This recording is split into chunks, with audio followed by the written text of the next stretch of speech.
peu nerveuse.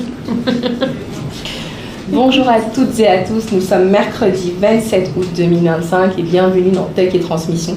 Je suis Elsa Tanous et donc comme d'habitude, chaque semaine, on explore ensemble des parcours inspirants de celles et ceux qui font évoluer le monde de la technologie, avec un regard sur l'innovation, l'inclusion et la transmission entre générations. Aujourd'hui, je reçois deux superbes invités pour qui c'est la première fois d'être en onde et on va parler de ce qu'on aime le plus, comment est-ce qu'on démystifie la technologie, c'est quoi nos chiffres, c'est quoi nos données, c'est quoi nos statistiques et pour ce faire, j'ai deux superbes invités. Bonjour Priscille Pana. Bonjour Elsa. Comment ça va? Ça va bien et toi? Oui, première fois à la radio? Première fois, un peu nerveuse. Un peu nerveuse, ça va aller, on jase juste, c'est juste qu'il y a beaucoup de gens qui t'entendent jaser. Oui, c'est juste ça. Bonjour Jovanka, comment ça va? Ça va bien toi? Oui, alors mesdames, première question pour un peu briser la glace. On veut savoir qui vous êtes, ce que vous faites, depuis combien de temps vous le faites, pourquoi vous le faites, etc., etc. Je commence par toi, Jovanka. Je sais que tu es économiste à la BDC. Dis-nous tout.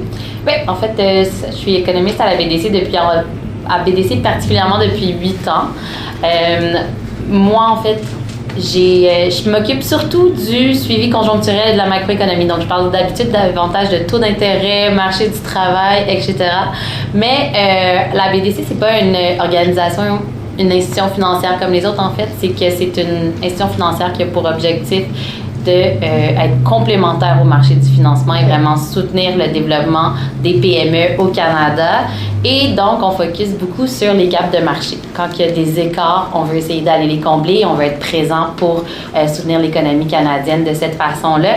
Donc, on a beaucoup un volet qui est justement sur l'entrepreneuriat féminin et aussi sur les technologies, les entreprises à tech dans l'écosystème canadien. Puis ça rejoint un peu mes premiers amours qui sont politique publique familiale. J'ai fait mon mémoire de maîtrise en économie sur les politiques familiales et l'accès en fait au marché du travail des femmes au Canada. Donc, je dirais aussi qu'un peu égoïstement, ce qui me passionne de l'entrepreneuriat au féminin, c'est que, en économie, il n'y en a pas tant que ça, des femmes. Il y en a, mais il n'y en a pas beaucoup. Un peu comme les entrepreneurs, en fait. Il y a des femmes, mais il n'y en a pas beaucoup. Puis, je suis vraiment contente de pouvoir un peu plus mettre la lumière sur des beaux talents canadiens qu'on a ici. Parfait, merci encore d'être là. Priscille? Oui. Dis-nous tout, qui tu es? Alors, qui je suis? Je suis d'abord analyste. Ok. En santé publique. Depuis combien de temps? Ça fait près de 8 ans. Okay. Je suis spécialisée dans le système d'information en santé. Et depuis presque 4 ans maintenant, je travaille dans le secteur aussi de la transformation numérique en santé. Okay. Donc, un peu plus de comment les technologies sont adoptées dans le système de la santé, l'implantation. Et l'analyse de données, c'est un peu ça, hein, essayer de voir un peu les inégalités dans tous les secteurs. Et en technologie, il y en a beaucoup. Parfait. Donc, l'inégalité, parcours de femmes en entrepreneuriat, c'est de ça dont on va parler, mesdames. Je vois que là, c'est quoi les chiffres qu'on observe sur l'adoption des technologies par les femmes entrepreneurs aujourd'hui? En termes, en fait, je vais commencer un peu par un portrait des femmes entrepreneurs, parce que des femmes entrepreneurs, il y en a, mais comme je dis, il n'y en a pas beaucoup. On est déjà, il y a 1,2% de taux d'entrepreneuriat féminin au Canada, alors que le pendant masculin est à 3,4, je pense, %. Okay. Ça fait en sorte qu'en termes de chiffres, là, il y a à peu près 195 000 entrepreneurs au Canada. Il faudrait tripler ce chiffre-là pour arriver au même taux d'entrepreneuriat que les hommes au pays. Et donc, à la base, juste ça, c'est important. C'est une tendance qu'on voit.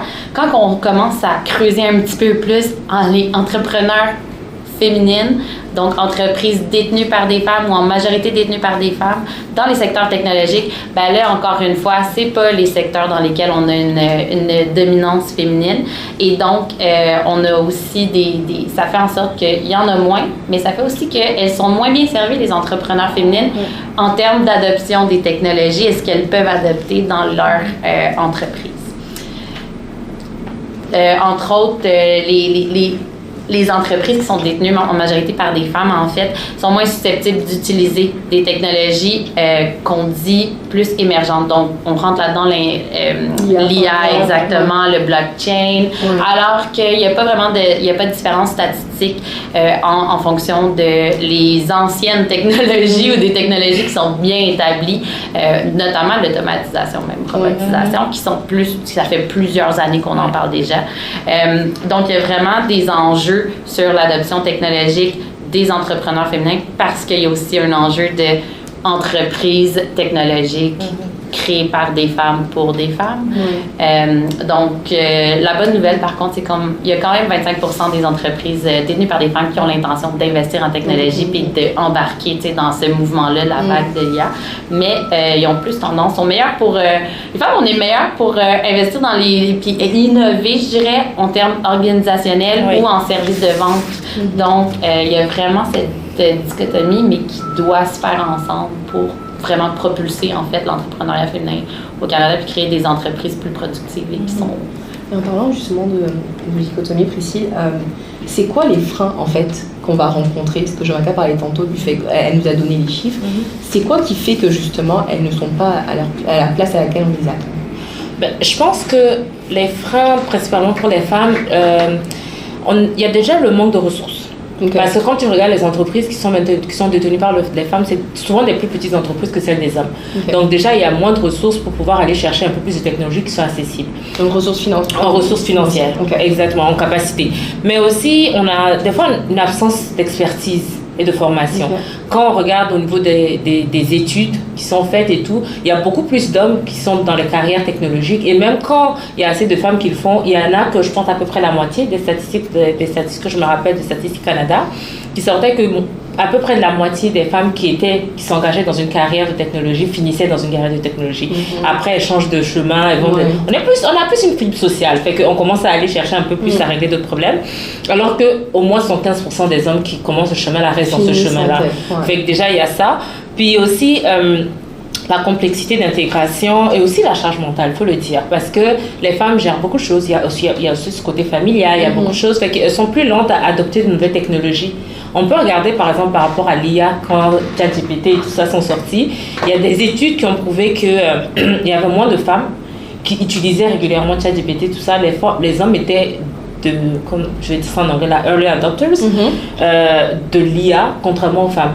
Fait qu'il y a tous ces freins-là, puis il n'y a pas vraiment de modèle aussi qu'on regarde dans la société. Vraiment, il y a peu de modèles au niveau des femmes dans la technologie et peu de femmes qui sont propriétaires vraiment d'industries technologiques pour promouvoir un peu cette culture-là des femmes dans la technologie. Donc il y a tous ces freins-là qui font que bon, on a ce qu'on a maintenant, des inégalités qui sont très parlantes, je dirais. Et du coup, je m'intéresse, ça va être quoi nos constats qu'on va faire aujourd'hui sur la place des femmes dans les PME en général? Alors que là, on a fait un peu l'entonnoir sur la technologie, mais c'est comme la place des femmes dans les PME en général, c'est quoi l'état des lieux?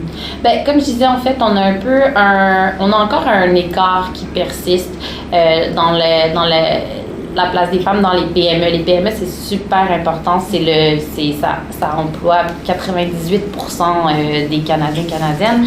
Et la PME, en fait, est, comme je disais, majoritairement encore dominée par des propriétaires, majoritairement propriétaires masculins.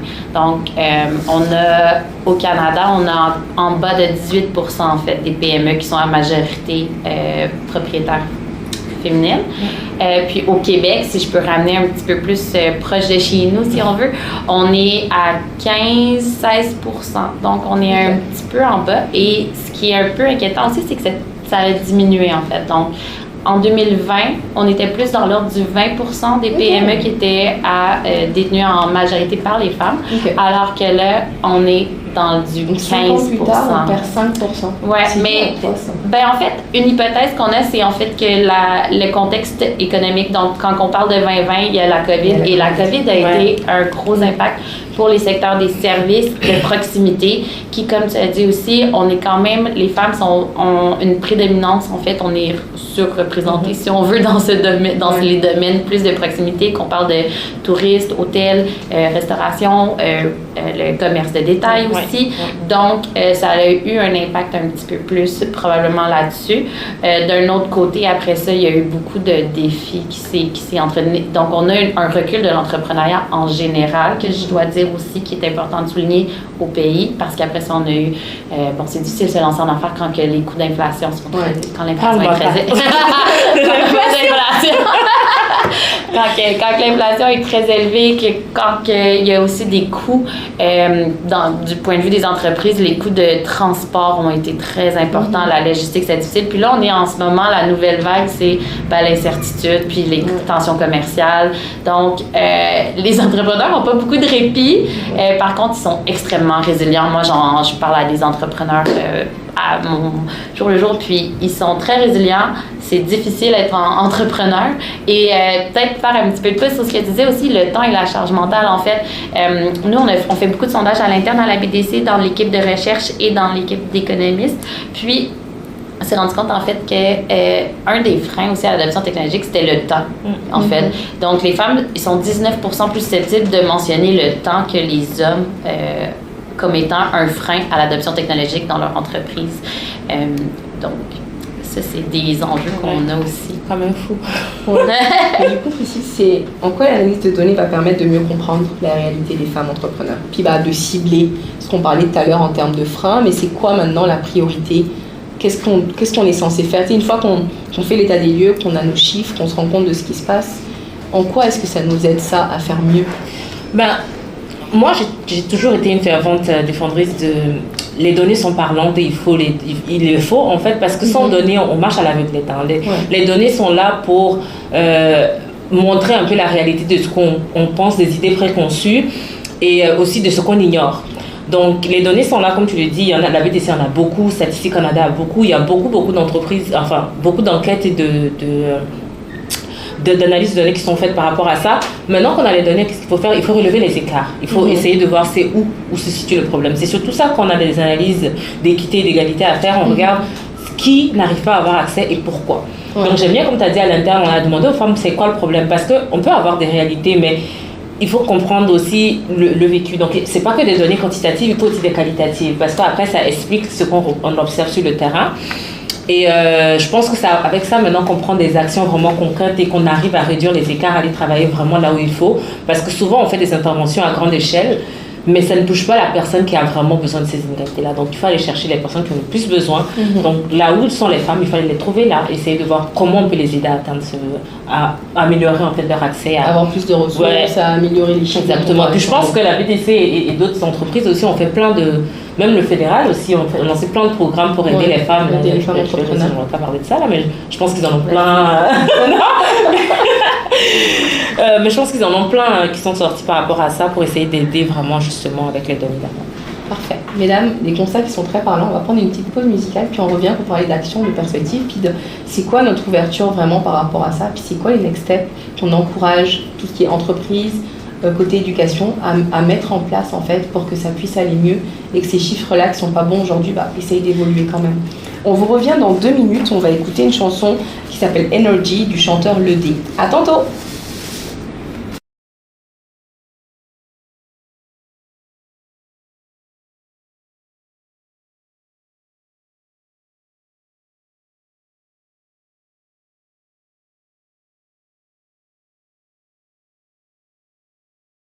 Parce que même si une entreprise adopte une technologie, si les employés ne sont pas prêts ou formés adéquatement pour le faire, ça ne va pas fonctionner. Ça va être voué à l'échec. C'est important de communiquer ça de la bonne façon et d'éduquer avec les bonnes manières. Donc, je dirais que ça passe par l'éducation, le conseil, puis évidemment aussi le financement qui est aussi un enjeu pour les entreprises. Je rajouterais aussi que faut pas oublier le mentorat. Et je vais faire un pouce à ton Women Tech Talk que tu fais souvent, Elsa. Mais je pense que le mentorat est important parce qu'on voit l'expérience de d'autres femmes. Puis du coup, ça inspire parce que tu te dis, il y en a qui peuvent aussi. Puis peut-être que je me retrouve plus parce que je m'identifie à elle, puis je vois les défis qu'elle a rencontrés et peut-être qu'elle va plus m'aider. Donc je trouve que c'est important aussi. Et de démystifier dès le jeune âge, les jeunes filles aussi, de les habituer avec la technologie, d'essayer de faire des formations, même... mais je dirais dans les universités et tout ça, encourager beaucoup plus de femmes à intégrer ces programmes-là, essayer d'éduquer tout le monde, comme tu dis, vraiment l'aspect social, c'est pas que les femmes aussi, c'est les hommes, c'est tout un écosystème, donc c'est-à-dire qu'il faut que les hommes aussi comprennent que les femmes ont leur place dans ce milieu-là. C'est apprendre aux hommes à devenir des alliés, puis on en parlait à une émission précédente avec Marie-Claude Potvin, c'est comment est-ce qu'on apprend à nos jeunes à devenir des alliés très tôt, pour qu'ils se rendent compte des biais aussi, puis qu'ils fassent de la place Parce que oui, on en parle, on fait des événements, on a de l'accompagnement qu'il faut, peut-être même on aura de financement, mais tant que l'autre moitié de la population ne se rend pas compte de nos réalités, j'ai envie de dire c'est un peu voué à l'échec quelque part. Donc en termes d'exemple ici, le mentorat, bien sûr, les différents événements qui sont organisés, tout ce qui est mis en place par les banques, notamment la BDC, formation, accompagnement, sensibilisation, tout ce qu'il y a aujourd'hui. Est-ce que vous voyez d'autres choses, mesdames? Parce que moi j'avais une petite question pour vous. Quand on regarde les statistiques, aujourd'hui on tourne autour de 20% à peu près des femmes en technologie selon l'AQT. Et en fait, on se rend compte qu'il y a un gap entre le pourcentage des femmes qui étudient en tech, tout domaine confondu, et celles qui après travaillent en tech. Donc en fait, celles qui étudient représentent environ 30 à 32% à peu près, si je me rappelle bien, et celles qui vont travailler sont 20-22%. D'après vous, pourquoi? Elles sont où les 10%? Pourquoi elles finissent pas leurs études pour aller travailler en tech? Je vais m'avancer, mais je tiens à dire que je pense que les deux, on est des filles de données, puis que là, on n'a pas de données sur le sujet. Oui. Donc, je pense que les deux, on est un peu mal à l'aise à répondre à ça. Parce que c'était un événement technocompétences qui a sorti, tu sais, l'enquête là, qu'ils font chaque année. Puis c'est ça, donc c'était 32% des femmes qui étudient, donc cursus universitaire, collégial, et qui graduent. Oui. OK. Et en fait, elles ne vont... c'est 20 à 22% ne vont pas entrer dans le milieu du travail après dans le domaine. Qu'est-ce qui se passe? Il y a une adéquation entre les deux. Honnêtement, souvent, moi, ce que je me suis rendu compte, c'est que c'est la culture de travail peut-être ne correspondra pas. Et là, je veux pas dire que c'est tech parce que justement, j'ai pas de données, mais en général, quand on voit quelque chose, quand il y a un gap là-dessus, ça peut être, c'est pas nécessairement à cause de l'accessibilité, mais c'est plus que ça ne représente pas l'ambition, en fait, de ces femmes-là. Peut-être aussi, comme on disait, il y a beaucoup de choses qu'on peut faire après. Donc, est-ce que amener le savoir tech dans une autre entreprise qui n'est pas tech, ça a aussi une valeur. Et donc, je pense que c'est pas parce que tu ne travailles pas en tech que ton expertise de tech ne peut pas être mise à bon escient ailleurs. Mais encore une fois, j'ai pas de données. Je suis très intriguée. Oui, sur ce sujet aussi, je pense que, comme elle dit, on est des gens de données, on manque un peu de données là-dessus, mais je me rappelle de certaines discussions qu'on a eues autour de ça. Et il y avait un problème aussi, quand les femmes elles commencent, c'est un métier qui est majoritairement masculin. Fait que des fois, d'autres ne se trouvent plus à leur place et elles veulent pas intégrer le boys club. Exactement, elles ne veulent pas intégrer le boys club, du coup, elles changent, elles dévient dans d'autres fonctions. Et aussi, disons la vérité, il y en a qui vont tomber enceintes, il y en a qui vont... Et la technologie avance tellement vite qu'elle change. Elle change et dévie pour des métiers plus stables en termes de carrière, parce qu'il faut rester quand même à la vie. Il faut avancer avec la technologie. Et je pense qu'on avait eu une discussion avec une maman qui avait dit que elle a dû, pendant son congé maternité, continuer d'apprendre pour ne pas perdre et toujours rester à jour sur le marché du travail. Fait qu'il y a des conditions comme ça aussi qui rendent difficile, puis c'est un choix que certains font d'abandonner. Mais il y a des leviers qui existent pour ça, c'est essayer d'engager les gens sur les compétences plutôt autre que les diplômes. Parce qu'il y a la technologie et tout, il y a beaucoup de savoir-faire. Des fois, tu commences, tu finis pas, mais tu as la compétence. Et tu peux aller dans une entreprise et au lieu de regarder juste ton diplôme, on te dit, mais qu'est-ce que tu sais faire? Et là, il y a beaucoup d'autodidactes en technologie. Et je pense que les femmes aussi, il y en a beaucoup parce qu'elles peuvent le faire. Mais ça peut être une solution pour essayer de trouver ces femmes-là qui savent le faire, mais qui n'ont pas vraiment la formation. C'est là que tu dis l'accompagnement pour ces femmes-là. Ils n'ont peut-être pas le diplôme fini, mais elles ont la compétence pour pouvoir apprendre et innover et produire quelque chose d'excellent, je dirais. Dernière question, mesdames, avant qu'on ne clôture cette émission, puis avant que je vous pose la question de fin. Si vous vous projetez dans 5 ans, c'est quoi les indicateurs que vous aimeriez voir évoluer? Moi, c'est sûr que j'aimerais voir le gap entre le taux d'entrepreneurs masculin-féminin diminuer. Et j'aimerais aussi voir un rebalancement, justement, de la structure, si on veut, dans laquelle on a des femmes en tête de force et de position, plus se démocratiser à davantage de secteurs. Je pense qu'il y a beaucoup de secteurs qui sont chamboulés aussi par la technologie.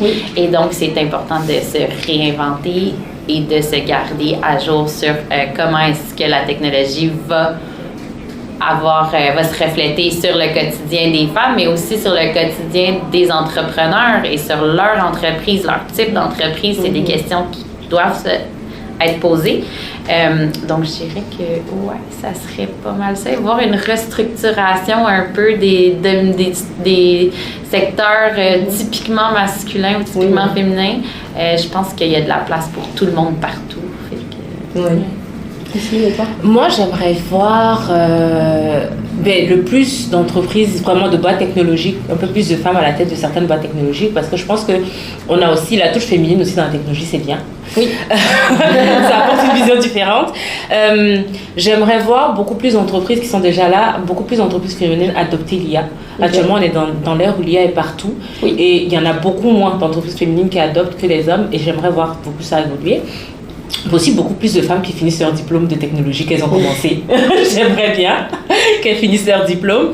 Et c'est ça, hein, que nos données, comme Jean-Marc a dit, que le gap est vraiment réduit. Qu'on n'ait pas cet écart énormissime dans un domaine qui actuellement, il est prometteur, c'est l'avenir en fait. Du présent et du futur en fait. Exactement. Parfait. Merci mesdames d'avoir été avec moi. Avant de conclure moi officiellement, je vais vous donner la parole pour un mot de fin, un message d'encouragement à ces jeunes filles qui vous écoutent, à ces parents qui se demandent encore s'ils doivent encourager leurs filles en technologie après tout ce qu'on a donné comme chiffres. Ils sont peut-être un peu perdus les pauvres. Donc qu'est-ce qu'on leur dit, Priscille? Allez-y. La tech, c'est pour tout le monde. C'est pas facile d'être dans un milieu technologique. La technologie, elle est compliquée pour tout le monde, pour tous les sexes, mais les femmes, allez-y. Donc, osez. Oser. Oui, j'aime bien ce mot parce que ça rappelle notre programme J'ose la tech pour les jeunes. Oui, je vois. Mais j'allais dire aussi d'oser, mais aussi il peut pas de se donner le moyen de ses ambitions aussi. Je pense que trop souvent on va se replier, on va avoir le syndrome d'imposteur. Donc ne pas hésiter à demander de l'aide aussi. Donc ça c'est peut-être pour les entrepreneurs qui sont déjà plus en mouvement, avancés, mais on n'est pas obligé de porter tous les chapeaux. C'est correct de ne pas tout savoir. Oui. On n'est pas obligé on peut laisser notre égo de côté puis demander de l'aide où il faut, quand il faut, puis on va s'en sortir mieux. Je pense que ça vaut en fait pour toutes les entreprises, mais pour les entrepreneurs féminines davantage. Parfait. Merci mesdames d'avoir été avec nous. Merci à toi. C'est le dernier épisode de Tech et Transmission. Ça fait 13 semaines qu'on est à l'antenne depuis début juin et vous êtes nos 2 dernières invitées.